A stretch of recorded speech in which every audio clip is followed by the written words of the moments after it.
Well, good afternoon, Forum Club. And thank you for your kind invitation. It's very exciting to be here. I usually always sat down there, and I'm excited to be here with you, Mr. Hasner, and say hello to your mother for me. Well, first I want to introduce my mom, Lois Frankel.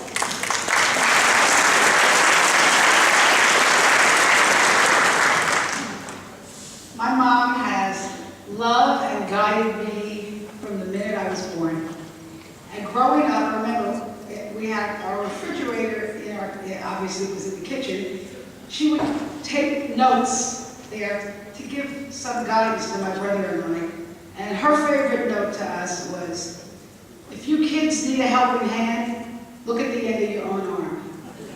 And I remember it was right next to the note that said, don't forget to feed the cat. But you know what? My mom and my dad also taught me that, not only to have personal responsibility, but they also taught me that sometimes you need to use your hand to help others. And I want to thank you, Mom, for your wisdom and your guidance. I love you very much. After a stint in the state legislature, at the behest of some neighborhood friends, I ran and was elected mayor of the city of West Palm Beach. And what I learned was that unlike Tallahassee, where you're surrounded by well-paid lobbyists, as mayor, you find your best advice comes from the people you meet in the supermarket. And being mayor was quite an exhilarating experience. Well, I'm sure you all remember the things we faced: paralyzing roads construction, hurricanes, gang shootings, and that was the fun part. In reality, I took the helm of a city that has extraordinary assets and a tradition of progressive public and private leadership that works together. And it was my job to keep us moving forward. And I'm proud of the results. Together with many of you in this room, we rolled up our sleeves, we cut crime, we invested in our infrastructure, and created jobs, bringing a new vibrancy to our city. We waived outdated rules to allow the expansion of our marine industry and balanced our budget with smart but often painful cuts. Our bond rating went up, and our bond raters complimented us for a solid fiscal management and said that even in these challenging times, our economic outlook was good.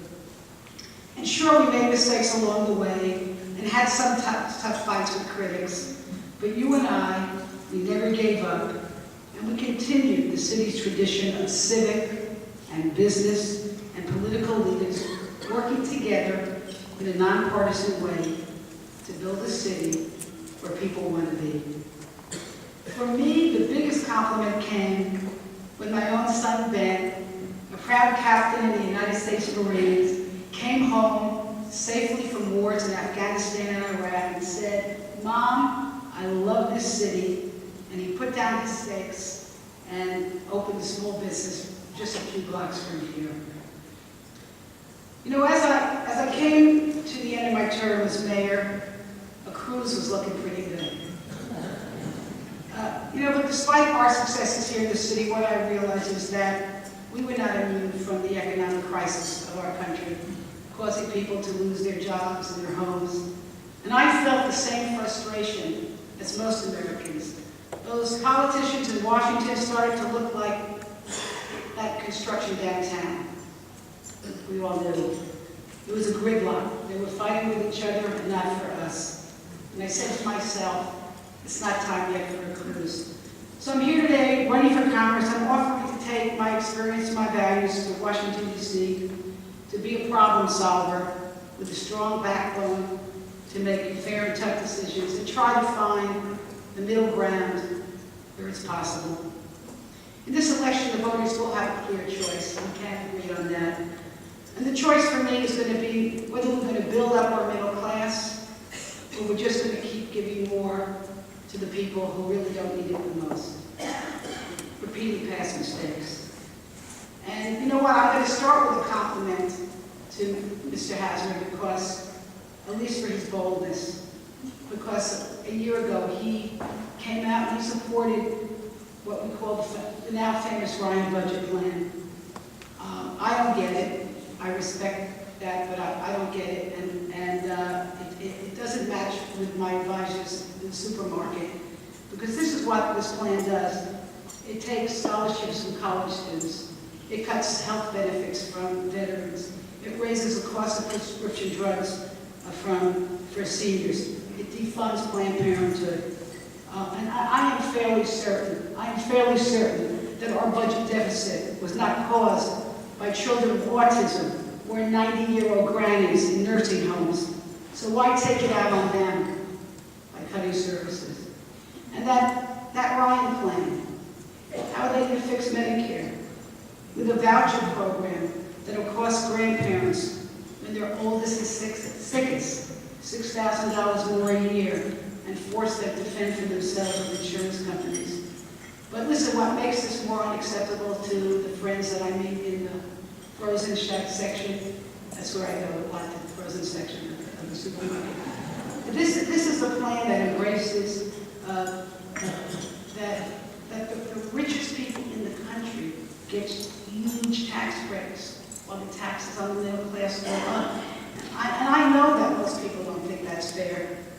But here's something that we can agree on, and I do agree, Mr. Hasner, is that over time, as our interest rates go up, our national debt will be a serious problem if we don't take serious steps to get our fiscal house in order. But we need to do it in a balanced way and a fair way, and so not to impede the recovery of a very fragile economy. The most important thing that we can do right now is get people back to work in good-paying jobs. And instead of nation-building in Afghanistan, let's have our public and private sector rebuild America, invest in our infrastructure, in research and development, so the next internet, the next cure for diabetes, new cleaner energy sources are made right here in America. And that means we need a smarter workforce that can compete in a global economy. And that's why the education of our children are so important. Instead of tax breaks for oil companies, let's give tax breaks to businesses that work with colleges to retrain workers that need skills and who want to keep jobs here in America. And listen, I think that most of us can agree that Medicare and Social Security need strengthening. But listen, folks, here's what my mom taught me. You don't fix a leaky roof by tearing down a house. And that's why I'll never, ever support the Ryan plan. The plan that I support roots out waste, fraud, and abuse, and subsidies to insurance companies. It improves the delivery of health care, focusing on new models of payment, reducing preventable hospital admissions, and creating incentives for physicians, hospitals, and providers who deliver better care more efficiently. And it promotes healthier lives for people entering their retirement years. And why not let Medicare negotiate for lower drug prices? And while this is just a start, I know it is not acceptable to reduce benefits and put insurance companies in charge of health care of our aging parents. Now one more thing before I sit down. I mentioned my son Ben, and raising him brought me great joy and responsibilities. Starting a family was a choice I made with Ben's dad. We didn't call the governor. I didn't call my congressman. Because what did they know about my lives? You know, for those who say that Roe v. Wade is a mistake and want women to undergo unnecessary ultrasounds, I have to respectfully disagree. Because I trust women to make good decisions.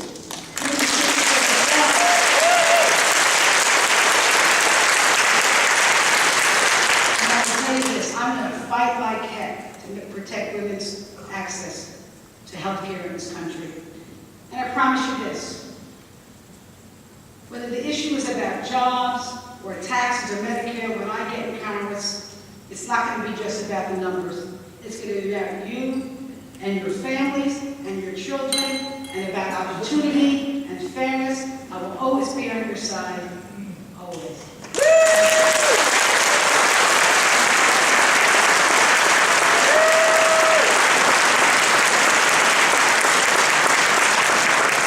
Lois, on behalf of the Forum Club, thank you for joining us today. Adam, thank you for joining us today. Let's give it up for both of them.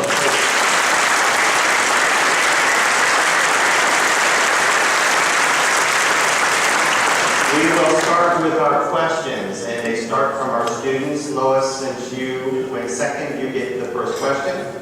And from Palm Beach State College.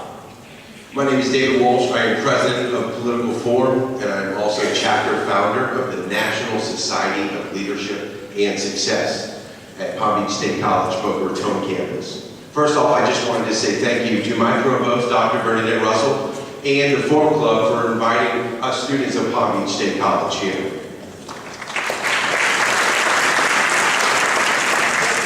The question I have is, how have you reached across the aisle during your elected time in office? And if you did not, how are you going to do it now, if elected? Well, thank you. That's an excellent question. I'm going to start. I'll tell a couple of stories.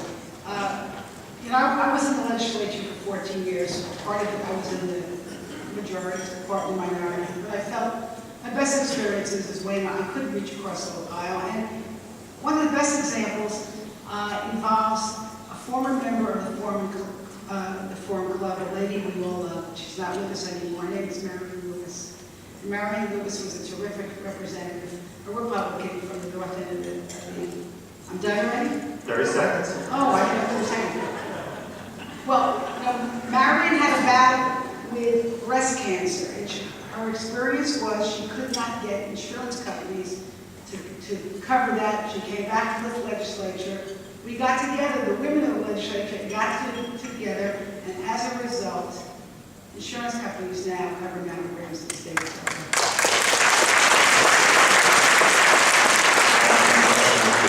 Well, thank you, and I think during my time in the legislature, demonstrated the exact qualities that we need.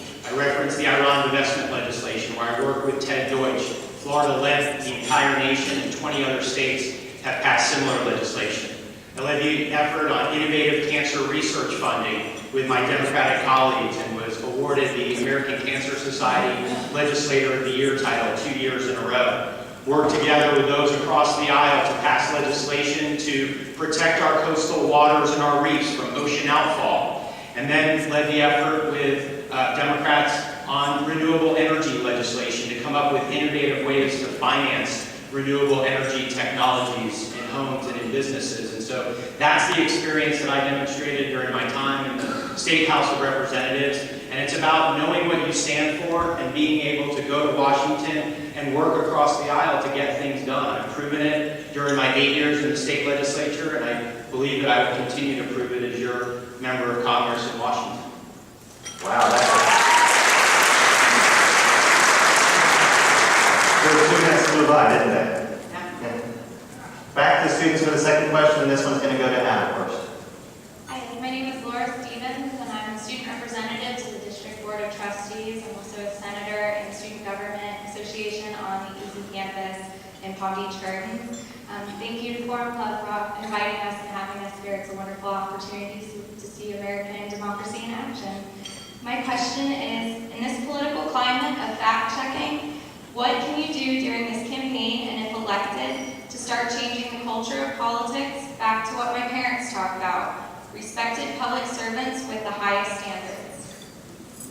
Well, thank you for the question, and I think as I travel around, everybody is sick and tired of the name-calling and the misleading. And unfortunately, as some of the comments that you heard, specifically as it regards my support for the bipartisan plan to save Medicare, and the concept that seniors are going to be forced to pay $6,000 more in future years. That's just simply not true. That's based on the plan that was suggested and proposed back in 2011. We need to be talking about the bipartisan plan, which I embraced, which is something that is going to save Medicare for current generations, for current seniors, and protect it for future generations. And I think this election, both in District 22 and nationally, should really be about the facts, and it should be about specifics, and who has these specific plans to get our economy going again and get our fiscal house in order. And yes, I care about the individual stories, but we can't stay on this unsustainable spending track that we're on. Thank you. Lois, any questions? Well, I think the best thing we can do is to figure out some way to get rid of this Citizens United decision. In fact,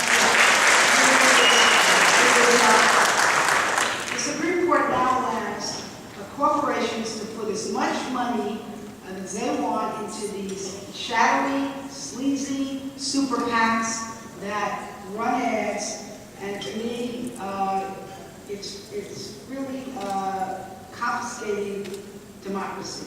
So I think that would be the first thing that I would do. And then the other thing is, I think it's important for us to be authentic and let the voters know what we think. This is not a debate, so I'll respond to you another time. I will. Thank you. Before we move on, let's give it up for the students for their questions. Thank you for coming.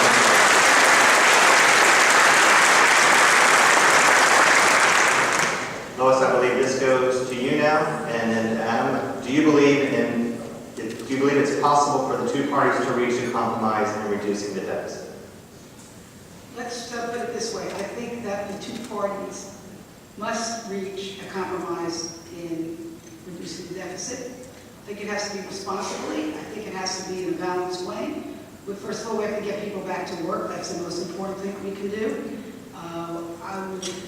We need to have tax reform. People need to pay their fair share. And I think I would like to see Republicans embrace the idea of raising taxes on people who can afford to pay. And we will have to embrace the idea of cutting waste, fraud, and abuse, and tightening our belts. Adam, to you. Thank you. Well, one thing that I would share with you is that I do believe that we can reach an agreement. But our system was set up in a way that the House of Representatives is there to pass something, the Senate is there to pass something, and then they come together in something called a conference committee to work out the differences. And when one side of the Congress hasn't passed a budget in over 3 years, it's impossible to reach a compromise and a negotiation. And so these comments about class warfare and paying fair share, that doesn't help to solve the problems when those concepts will only raise $100 billion or so, or $150 billion a year. We need real solutions to get spending back under control, to be able to get our deficits down, or we are going to head right off of the fiscal cliff. And so both parties are guilty of blaming the other side without putting solutions on the table. It's why I'm being very specific about what I believe to solve the problems that we face in this country. And that's why I think it is so important for both sides to be able to put those on the table so that they can work out the differences. Thank you. Next question, starting with Adam. Do you believe in term limits? And if so, will you voluntarily term limit yourself if elected? Well, I do believe in term limits. As a matter, I think my wife actually believes in term limits more than I do. But I do believe in term limits. I served in the state legislature under term limits, and I will voluntarily term limit myself in Washington. And the reason why is this. It's very similar to the fact that members of Congress don't live by the same set of rules as everybody else. People are up there for far too long without being able to understand what's going on in their communities and around the country. They've lost touch. They've lost the understanding of what people are struggling with because they're up in Washington living a much different lifestyle. And so voluntarily term limiting myself, never accepting a pay increase, never accepting a congressional pension, no budget, no pay, that's leadership by example in order to get Congress living by the same set of rules as the rest of us.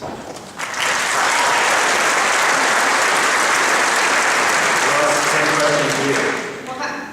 I'll just say that you have to be in Congress 20 years to get retirement anyway, so let me just say this. First of all, I think the folks that should have making decision as to whether someone gets elected or not are the voters, not arbitrary rules that are set by legislators. I do think that it's sort of a false issue, because the bigger issue is the amount of money in politics and who's behind electing candidates. That's the bigger issue. Hopefully, one day we maybe, when we have more internet campaigning and campaigning can be cheaper, people will really have more ability to elect people based on ideas and not on slogans. Thank you. Continuing on that theme, I don't know if you touched on it in your remarks and you just commented on it now. This race is one of the most expensive in the country. What is your opinion and solutions to campaign election reform?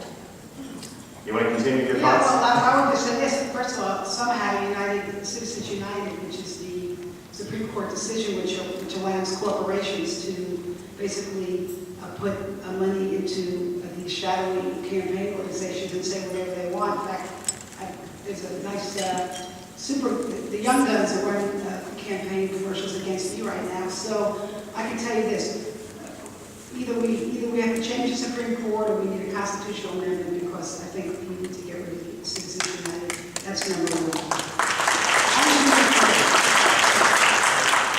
Well, thank you. First, let me suggest that there's money from both sides that are involved in the political process. And I do support comprehensive and fundamental campaign finance reform. I would love to see candidates be able to take more responsibility for their own ads, eliminate all of the outside groups, and make candidates stand behind the facts in their ads with that line that says, "I'm Adam Hasner and I approve this message." The way to do it is to have complete and total transparency in campaign contributions to candidates. Have them reported immediately online.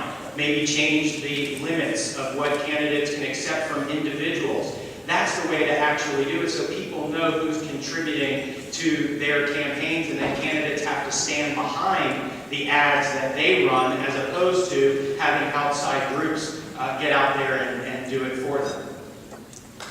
Thank you.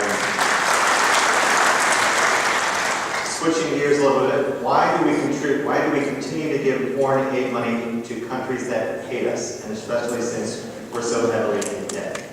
That's to you, Adam, and then Lois. Well, I agree with the premise of the question. It's why I've been talking about this for over a year. The United States should not be sending money to countries that do not share our values and our interests and that don't advance American national security interests. I called for the defunding of the Palestinian Authority. I have called for the end of funding to Egypt, now being run by the Muslim Brotherhood. I have called for the end of funding to programs in the United Nations that are not working in America's best security interests. Where we can spend foreign aid dollars is in the areas where those countries know that there are strings attached to the American taxpayer money and they advance American security interests. And if those objectives aren't met clearly, then American taxpayers should not be sending money overseas to countries that seek to destroy our residents.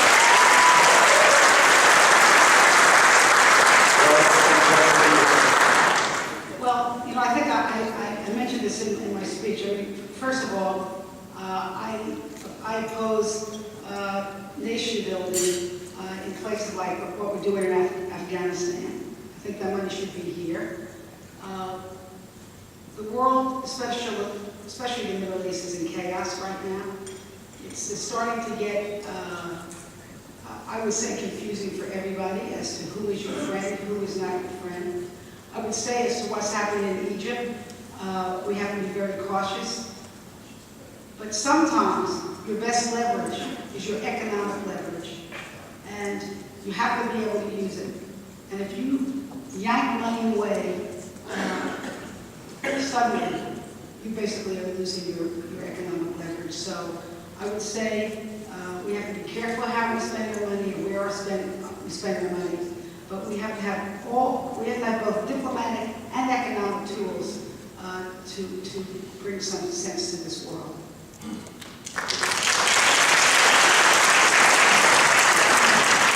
Talking about spending money, what is your position on the space program and basic research funded by the federal government? To Lois and then Adam. Well, for me, we need to be investing in this country in the new economy. And that to me is what is our next frontier. Whether it is putting the man on the moon, or it's going to be robots driving your car, or the new internet, I am for continuing not only to invest in research and development, but to incentivize the private sector to do that also.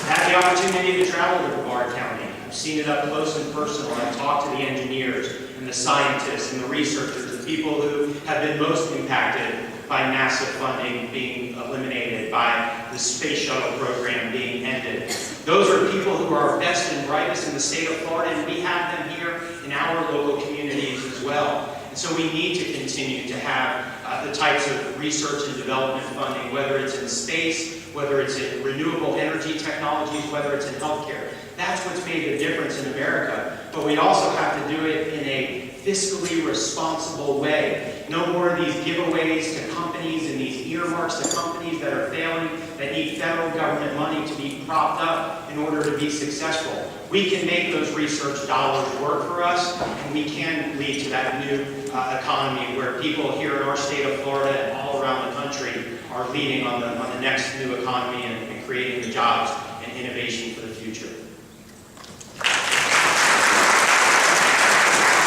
Adam and then Lois, since we talked about where we can spend some money, does the federal deficit need to be trimmed, and do you believe that it does? Where do you think it should be trimmed? Well, again, let's talk about the numbers. Over 60% of our federal budget is Medicare, Medicaid, Social Security, and entitlement spending. We need to reduce spending in all of the other areas outside of that 62%. But the only way we're going to be able to get spending under control is if we tackle the big problems and have the courage to tackle the big problems. That's why the reality is that we have to address rising Medicare costs and rising Medicaid costs. It's why we have to look to the future to make sure that these health security programs are there for today's seniors and those nearing eligibility. But we also have to be able to make sure that we strengthen these programs for future generations. And as it relates to supporting the House-passed budget, let me suggest to you that the increase in spending is there. It's still about 3% per year. The President's plan increases spending 4.5%. We're going to spend trillions more over the next decade. We need to reduce the growth of spending, grow our economy, and get revenues more aligned with expenses to help balance the budget. I think it's very important for everyone to understand how we got to this deficit. How about 2 wars we didn't pay for, right? How about some tax cuts, the Bush tax cuts that we didn't need? And saving a banking industry that failed because we didn't have the appropriate regulations. That's how we got here. Now, getting out of this mess is a little bit different story. But I want to just say this again. The crisis we're in today is not being caused by the deficit. The crisis we're in today is because people are not working and their houses are going under, and we got to get people back to work.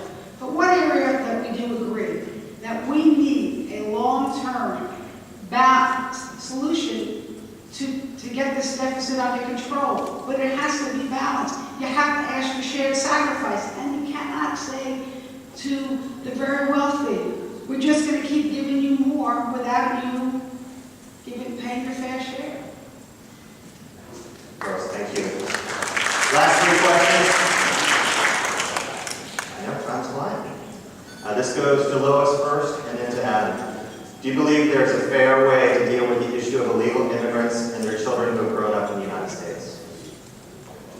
Well, I will tell you that I believe that we should have a fair and humane way for undocumented immigrants and for especially for children to either get at least a legal status and in many cases to get citizenship. I would approve the DREAM Act, and I hope that we can find a way for the Congress to come together and to deal with this issue. Mr. Adam? Thank you. This is an important issue, but it needs to be dealt with sequentially. The first thing we need to do is secure our borders and fix our broken legal immigration